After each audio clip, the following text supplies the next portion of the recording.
எப்படி ஜெபிப்பது? ஒரு அருமையான காரியம். நம்ம எல்லாருக்குமே எப்படி ஜெபிக்க வேண்டும் என்று கண்டிப்பாக தெரிய வேண்டும்.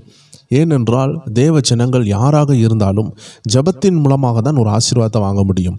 இன்னைக்கு டிஎல் ஆஸ்பான் என்ற தேவ மனிதர், தேவனால் வல்லமையாக பயன்படுத்தப்பட்ட தேவனுடைய ஒரு தாசன், அவர் மூலமாக ஏராளமான காரியங்களை கர்த்தர் செய்து முடித்து விட்டார். அவரும் தன்னுடைய ஓட்டத்தை முடித்து விட்டார்.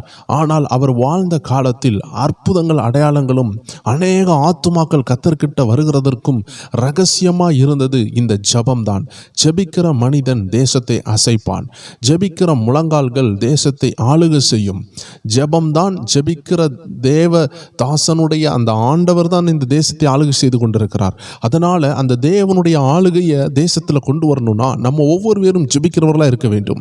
விசேஷமாக நம்ம காட்ஸ் பவர் டிவியில் அநேக ஜெபிக்கிறதுக்குள்ள ஆலோசனைகள், வேதத்தை வாசிக்கிறதுக்குள்ள ஆலோசனைகள், அநேக சாட்சிகள், நம்ம ஆவிக்குரிய வாழ்க்கையை பலப்படுத்துகிற அநேக விசுவாசத்தை தூண்டுகிற நல்ல சாட்சிகள்லாம் நம்ம கேட்டுக்கொண்டிருக்கிறோம். இவ்வாறாக பல தேவ மனிதர்களுடைய வாழ்க்கையில் உள்ள அனுபவங்களையும், அவர்கள் எப்படி ஜெபித்தார்கள், எப்படி வேதத்தை வாசித்தார்கள், எப்படி கர்த்தருடைய சத்தத்தை கேட்டார்கள் என்றெல்லாம் நம்ம பல வீடியோக்கள் பார்த்து கொண்டிருக்கிறோம். விசேஷமாக இன்னைக்கு நம்ம டிஎல் ஆஸ்பான் தேவ மனிதர் சொல்லும் ஒரு 6 ரகசியங்களை நம்ம பார்க்க போகிறோம். எப்படி தேவனுடைய சமூகத்தில் நாம் ஜெபிப்பது. ஒவ்வொரு தேவ மனிதர்களும் அவர்கள் வாழ்க்கையில் தேவனோடு பேசுகிற முறையில் அருமையான ரகசியங்களை கண்டுபிடித்திருக்கிறார்கள். இன்னைக்கு நம்ம இந்த அருமையான பதிவை பார்க்கலாம். நீங்கள் பார்த்து கொண்டிருக்கிறது காட்ஸ் பவர் டிவி. உங்களுக்காக இந்த வீடியோவை ஃபுல்லாக விவரித்து சொல்லுகிறோம். முதலாவது, தேவனுடைய காரியத்தில் நாம் செய்ய வேண்டிய ஒரு விஷயம் என்னவென்றால் நாம் ஜெபிக்க வேண்டும். ஜெபித்தால் கர்த்தர் பதிலளிக்கிறார். நமக்கு ஒரு விஷயம் தேவை என்று ஆண்டவருக்கு முன்பதாகவே தெரிந்திருந்தாலும் நாம் ஜெபிக்க வேண்டியது அவசியமாக இருக்கிறது என்று வேதம் சொல்லுகிறது. அதனால் நாம் ஜெபிக்க வேண்டும். நமக்கு எந்த போராட்டம் இருந்தாலும் அது தேவனுக்கு தெரியும். எந்த சூழ்நிலையில் நாம் இருந்தாலும் அது தேவனுக்கு தெரியும். ஆனால் தேவன் விரும்புகிறது என் பிள்ளை என்னிடத்தில் சொல்ல வேண்டும். ஆண்டவருக்கு அது முன்பதாகவே தெரிந்திருந்தாலும் நாம் நம்முடைய வாயால் அதை சொல்ல வேண்டும் என்று ஆண்டவர் விரும்புகிறார். இது ஒரு பரலோகத்தினுடைய ஃபார்முலாவாக இருக்கிறது. ஃபார்முலா அப்படின்னு சொல்லுவாங்க இல்லையா? அப்படின்னா ரூல்ஸ் ரெகுலேஷனாக இருக்கிறது. நம்மளுடைய ரோட்டில் வலது பக்கம் போனால் ஆக்சிடென்ட் ஆகும், இடது பக்கம் போனால் அது நம்மளுடைய சைடு. எல்லா இந்தியன்ஸ் ரோட பாருங்கள், வலது பக்கம் எதிர்பார்ட்டில் உள்ள வண்டிஸ் வரும். இந்த சைடு பார்த்தீங்கன்னா இடது பக்கம் நம்ம எல்லாரும் பயணம் செல்லுவோம். வெளிநாடுகளில் சில இடங்களில் வலது பக்கம் அவர்களுடைய இடமாக இருக்கும், இடது பக்கம் அந்த ஆப்போசிட் பார்ட்டியில் உள்ள வண்டிஸ் வரும். அப்போ இன்னைக்கு நம்ம புரிந்து கொள்ள வேண்டியது இருக்கிறது. நம்ம நாட்டில் வலது பக்கம் போனால் ஆக்சிடென்ட் ஆயிரும். எத்தனை தடவை நம்ம ஆக்சிடெண்ட்லாம் பார்த்து கொண்டு இருக்கிறோம் இல்லையா? அதே போல் நம்ம வாழ்க்கையில் ஒரு ரூல்ஸ் இருக்குது நம்ம நாட்டில். அதே போல் பரலோகத்துக்குன்னு ஒரு ரூல்ஸ் இருக்கிறது. கேளுங்கள் கொடுக்கப்படும், தட்டுங்கள் திறக்கப்படும். இப்படி ஆண்டவருடைய வார்த்தை அழகாக சொல்லுகிறது. தேடுங்கள் கண்டடைவீர்கள். இந்த வார்த்தையினுடைய ரகசியம் என்னவென்றால் ஜெபத்தில் நாம் தட்ட வேண்டும், கேட்க வேண்டும், தேட வேண்டும். முதலாவது அவர் சொல்லுகிற விஷயம் என்னவென்றால், நம்ம ஆண்டவர் கத்தாதி கத்தரும் ராஜாதி ராஜாவுமாக இருக்கிறபடியால் போன உடனே நம்மளுடைய ஜெப குறிப்பினுடைய லிஸ்ட்டை எடுத்து வைத்து எனக்கு அது தேவை, எனக்கு இது தேவை, இப்படி இருக்குது அப்படி இருக்குதுன்னு சொல்லுகிறது ஆண்டவருக்கு பிரியமில்லாத ஒரு விஷயம். நமக்கு என்ன தேவைன்னு ஆண்டவருக்கு தெரியும். நாம் சொல்ல வேண்டும். ஆனால் சொல்கிறதுக்கு முன்பதாக நீங்கள் என்ன செய்ய வேண்டும்? சில அரேஞ்ச்மெண்ட்ஸை நீங்கள் பண்ண வேண்டும். ஒரு தாசில்தாரையோ ஒரு கலெக்டரையோ நீங்கள் பார்க்குறதுக்கு முன்னாடி, இல்லை உலகத்தில் உள்ள ஒரு ராஜாவை நீங்கள் பார்க்குறதுக்கு முன்னாடி, உங்களுடைய தேவையை அந்த ராஜாவிட்ட சொல்கிறதுக்கு முன்னாடி உள்ள காலங்களில் ராஜாக்களை புலவர்கள் பார்க்க போவாங்க. போன உடனே சாஷ்டாங்கமாக வீழ்ந்து அந்த ராஜாவை பணிந்து அவரை போற்றி பாடிதான் அவர்களுடைய தேவைகளை சொல்லுவாங்க.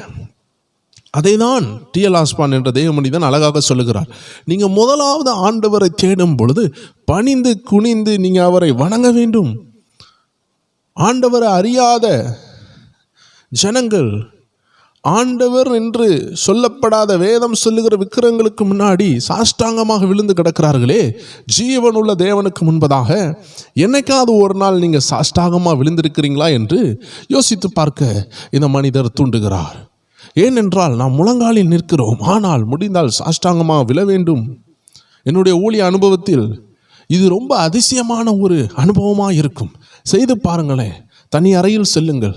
வானாதி வானத்தில் இருக்கிறவருக்கு முன்பதாக, வானம் அவருடைய சிங்காசனம், பூமி அவருடைய பாதப்படி, அதில் விழுந்து பாருங்களேன். அதில் விழுந்து கடங்களேன். நீங்கள் எவ்வளோ பெரிய போராட்டத்தில் இருந்தாலும் அவர் பாதத்தில் விழுந்து உருண்டு, ஆண்டவரே நீர்தான் ராஜாதி ராஜா, நீர்தான் தேவங்களுக்கெல்லாம் தெய்வம், நீர்தான் கர்த்தர்களுக்கெல்லாம் கர்த்தர், நீர்தான் லார்ட் ஆஃப் லார்ட்ஸ், நீர்தான் ஆண்டவரே, ஆண்டவர்களுக்கெல்லாம் ஆண்டவர், தேவர்களுக்கெல்லாம் தேவர், நீர் ஒருவரே என்று சொல்லி அவருடைய நாமத்தை உயர்த்துங்கள். அவர் சொல்லுகிறார், ஆராதியுங்கள், praise him, worship him, kneel before him. அவருக்கு முன்பதாக முழங்கால் படியிடுங்கள், தாழ்ந்து உங்கள் இருதயத்தை தாழ்த்தி அவரை வணங்குங்கள், அவரை ஆராதியுங்கள், அவரோடு பேசுங்கள் என்று சொல்லுகிறார். ஆராதிக்கும் பொழுது உங்கள் உள்ளம் அவரோடு பேச ஆரம்பிக்கும். ஜெபிக்கிற தேவ பிள்ளைகள் துதிக்க வேண்டும். துதித்தால் என்ன நடக்கும் என்றால், தேவன் நம்மத்தில் இறங்கி வருவார். துதிக்கிறவங்க மத்தியில் தேவன் இறங்கிடுவார். ஜெபிக்கிறவங்க மத்தியில் அவர்கள் தேவனிடத்தில் போகிறார்கள். தியாலஜியில் ஒரு அருமையான ஸ்டேட்மெண்ட் இருக்கிறது. அதை குறித்து பார்த்தீங்கன்னா, prayer takes you to God, but praise brings God to you. ஜெபம் நம்மளை தேவன்கிட்ட கொண்டு போகும், ஆனால் துதி தேவனை நம்மக்கிட்ட கொண்டு வரும்.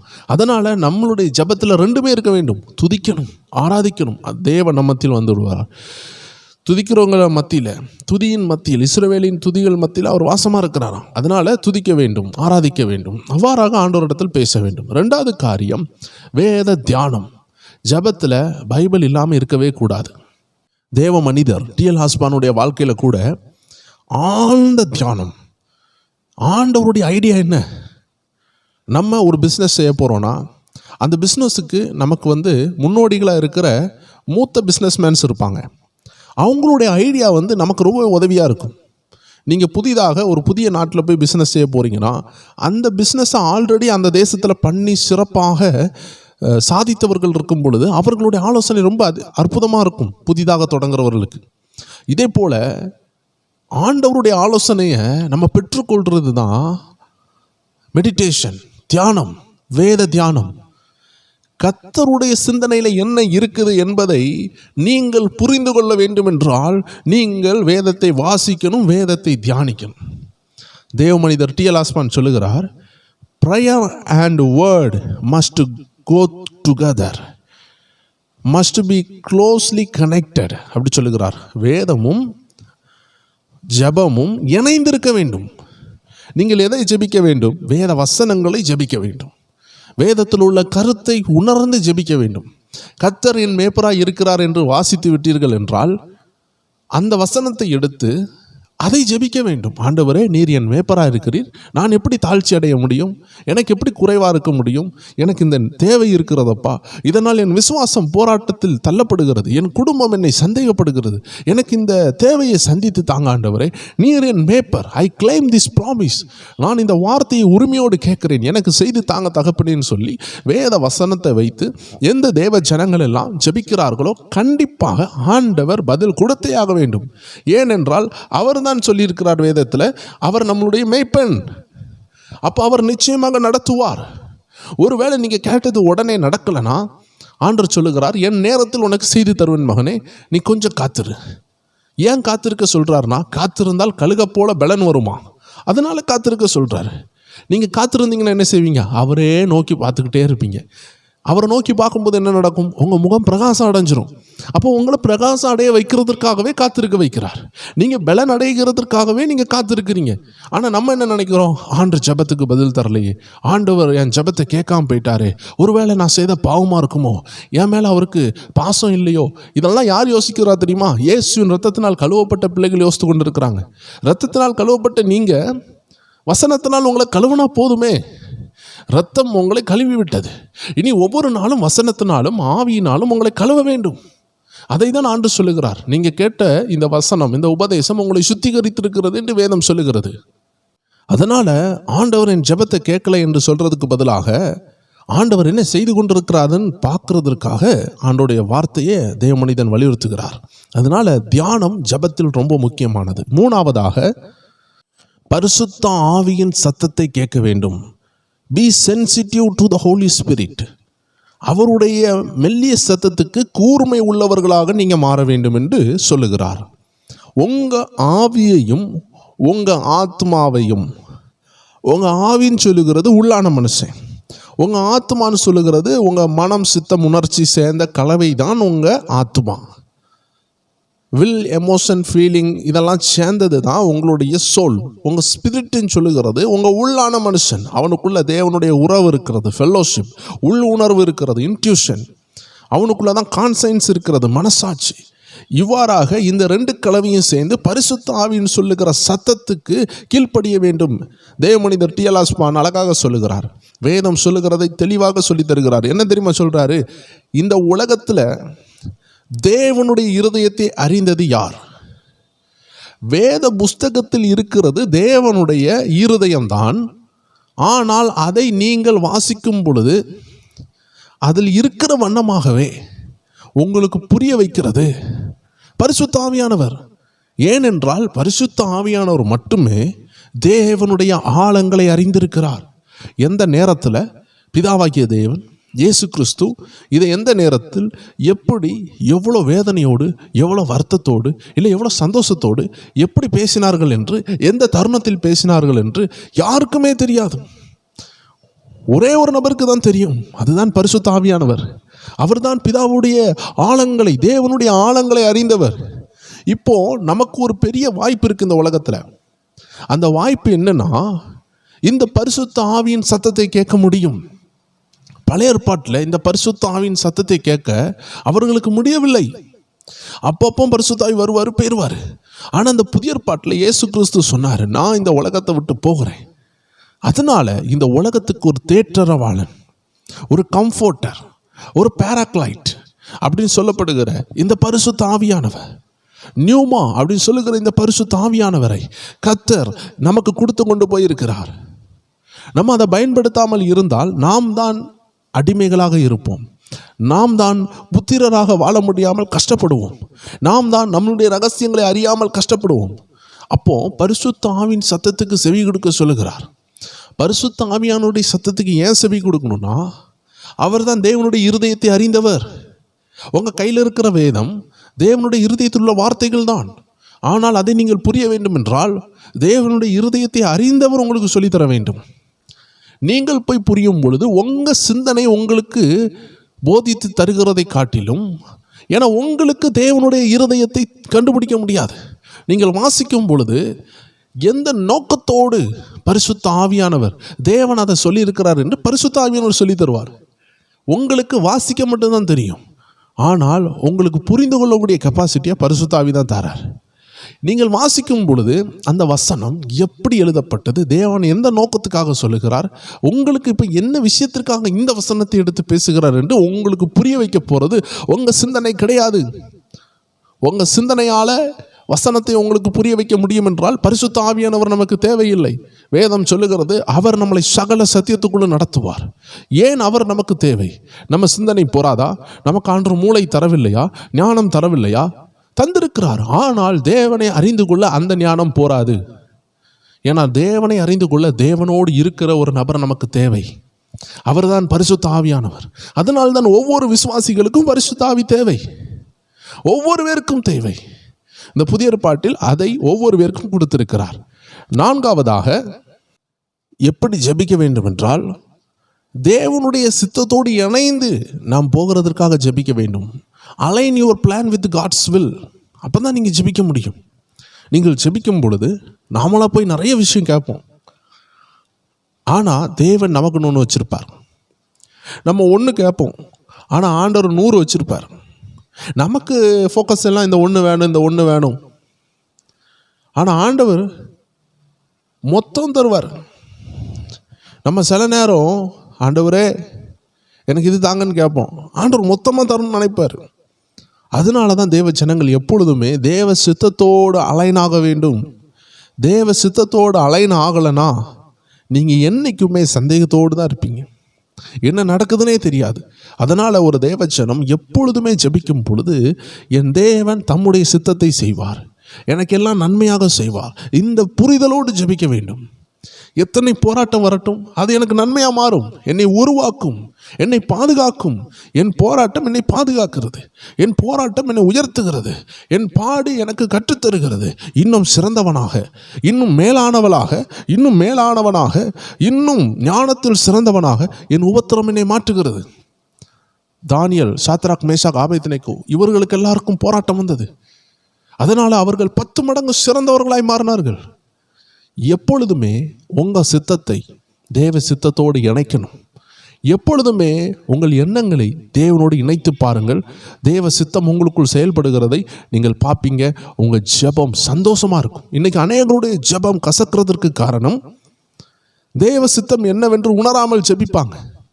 அவர்கள் வாழ்க்கை தேவ சித்தத்தின்படி நடக்கிறது என்று உணர மாட்டார்கள். இதெல்லாம் சாத்தான் செய்கிறான்னு சொல்லுவாங்க. சாத்தான் செய்கிறான்னா தேவன் அதை அனுமதித்தால் தான் செய்ய முடியும்.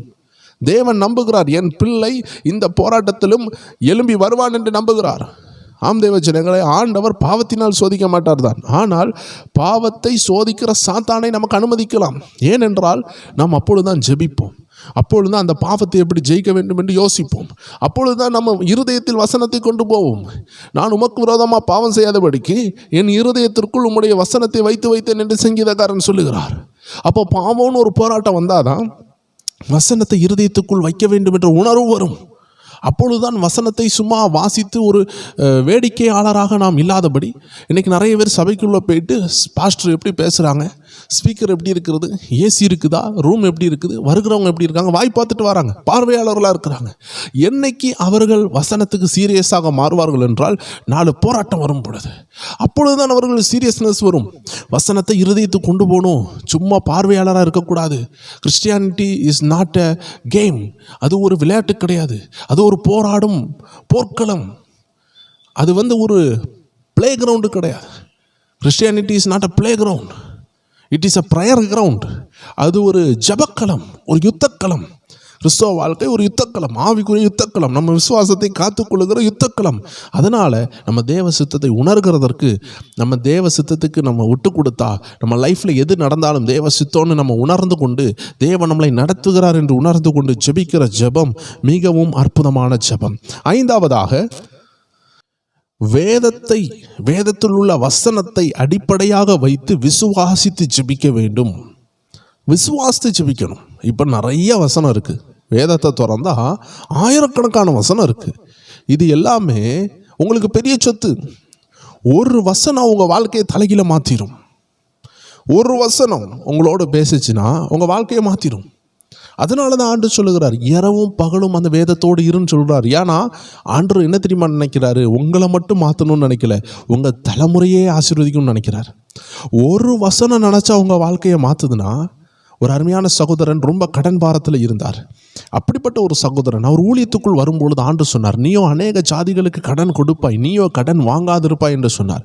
அதற்கு பிறகு அவர் கடனே வாங்க மாட்டார்.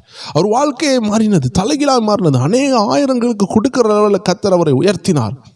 அப்படி என்றால் என்ன, ஒரு வசனமே நம்ம வாழ்க்கையை மாற்றுதுன்னா, அதில் இருக்கிற ஆயிரக்கணக்கான வசனத்தை நீங்கள் இரவும் பகலும் அவர் கூடயே இருந்து அந்த வசனத்தையே வாசித்துக்கிட்டு இருந்தீங்கன்னா, நீங்கள் அநேகருக்கு ஆசீர்வாதமாக மாறுவீங்க. உங்கள் ஜென்ரேஷன், உங்கள் தலைமுறை ஆசீர்வாதமாக மாறிடும். ஒரு வசனமே உங்களை மாற்றுதுன்னா, ஆயிரக்கணக்கான வசனத்தோடு நீங்கள் இருந்துக்கிட்டே இருந்தால் என்ன ஆகும்? யோசுவா பார்த்து ஆண்டு சொன்னார், இந்த வசனம் உன்னை விட்டு பிரியாது இருக்கட்டும். ஏன்னா நீ லட்சக்கணக்கான மக்களை என்ன செய்ய போற, நடத்த போற. அப்போ உனக்கு ஆயிரக்கணக்கான வசனம் தேவை. நீ ஒருத்த மட்டும் உன் வாழ்க்கைக்கு நீ உன் வாழ்க்கையை நடத்துகிறவனா இருக்க, உன் குடும்பத்துக்கு மட்டும்தான் நீ ஒரு பிரோஜனம் உள்ள நபர்னா, ஒரு வசனம் 2 வசனம், ஒரு அதிகாரம் 2 அதிகாரம் போதும். ஆனால் உன்னை கொண்டு ஒரு பெரிய திட்டத்தை நான் செய்யணும்னா இந்த வசனத்தோடே இருக்கணும். ஒவ்வொரு கிறிஸ்தவர்களும் இரவும் பகலும் வேதத்தை தியானிக்கிறவர்களாக இருந்தால் என்ன நடக்கும்னு சங்கீதம் 1 அழகாக சொல்லுகிறது. அவர்கள் நீர்க்கால்களின் ஓரமாய் நடப்பட்டு தன் காலத்தின் தன் கலியை தருகிற இலை உதிராதிருக்கிற மரத்தை போல் இருப்பார்கள் என்று வேதம் சொல்லுகிறது. அவர்கள் செய்வதெல்லாம் வாய்க்கும். இலை உதிராதிருக்கிற வாழ்க்கை, பசுமையான வாழ்க்கை, நீரோட்டம் உள்ள நதியின் அருகில் இருக்கிற ஒரு மரத்தை போல் இருப்பார்கள். அதுக்காக தான் வேதம் சொல்லுகிறது, வசனத்தோடு நாம் இருக்க வேண்டும், வசனத்தை வைத்து ஜெபிக்க வேண்டும், விசுவாசத்தோடு ஜெபிக்க வேண்டும். இருக்கிற வசனங்களை எல்லாம் எடுத்து அதை உரிமை கொண்டாடி அதை இருதயத்தில் கொண்டு போய் வாயால் அறிக்கை செய்ய வேண்டும். வேதம் சொல்லுகிறது, நீதி உண்டாக இருதயத்தில் விசுவாசிக்கப்படும். ரட்சிப்பு உண்டாக வாயினால் அறிக்கை செய்யப்படும். ரோமர் 10:10 சொல்லப்பட்டிருக்கிறது. அப்போ வசனத்தை நீங்கள் இருதயத்துக்கு கொண்டு போய் அதை வாயால் கன்ஃபஸ் பண்ண வேண்டும் என்று வேதம் சொல்லுகிறது. ஆறாவதாக, அழிந்து போகிற ஆத்துமாக்களுக்காக தேவ அன்பில் ஜெபியுங்கள் என்று சொல்லுகிறார். டி.எல். ஆஸ்மான் தேவனுக்காக வல்லமையாக பயன்பட்ட தேவ மனிதர். நம்ம இந்தியாவில் கூட வந்துட்டு போயிருக்கார்.